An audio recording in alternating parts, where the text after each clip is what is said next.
Run! The storm is upon us! To the ziggurat, quickly! We are all doomed! یہ قصہ قرآن مجید میں بیان کی گئی ایک ایسی قوم کا ہے جو اپنی طاقت، شان و شوکت اور جسامت پر ناز کرتی تھی۔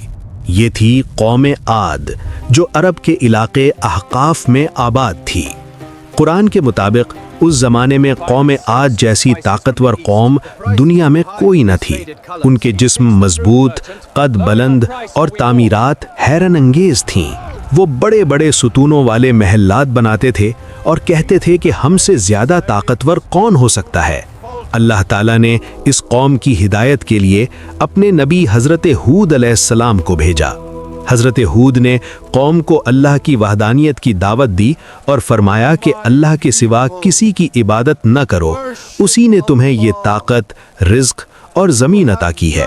انہوں نے قوم کو سمجھایا کہ غرور چھوڑ دو، ظلم سے باز آ جاؤ اور اللہ سے معافی مانگ لو، ورنہ سخت انجام تمہارا انتظار کر رہا ہے۔ مگر قوم عاد نے حضرت ہود کی باتوں کا مذاق اڑایا۔ انہوں نے کہا کہ کیا تم ہمیں اس بات سے ڈرانے آئے ہو؟ ہم تو بہت طاقتور ہیں، ہمیں کوئی ہلا نہیں سکتا۔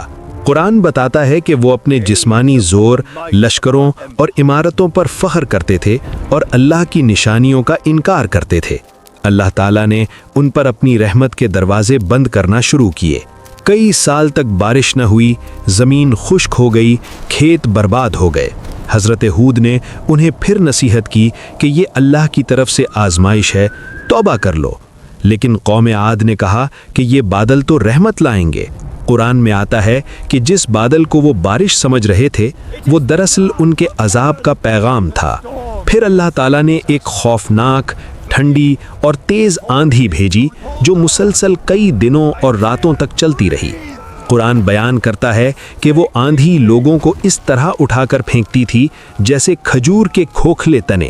مضبوط جسم، اونچے قد اور طاقت سب بیکار ہو گئی۔ ان کے محلات، ستون اور شہر سب مٹی میں مل گئے۔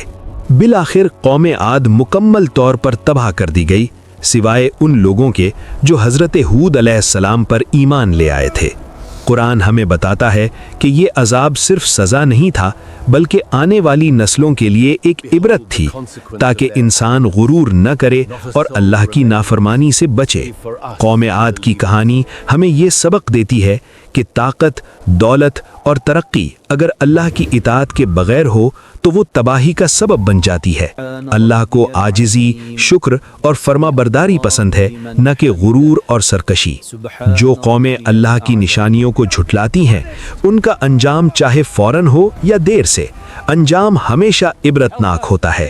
اختتام پر پیغام: اگر ہم چاہتے ہیں کہ اللہ کی رحمت ہم پر رہے تو ہمیں اپنے اعمال درست کرنے ہوں گے، غرور چھوڑنا ہوگا اور اللہ کی طرف پلٹنا ہوگا، کیونکہ قرآن کی یہ کہانیاں محض قصے نہیں بلکہ زندہ حقیقت اور سبق ہیں۔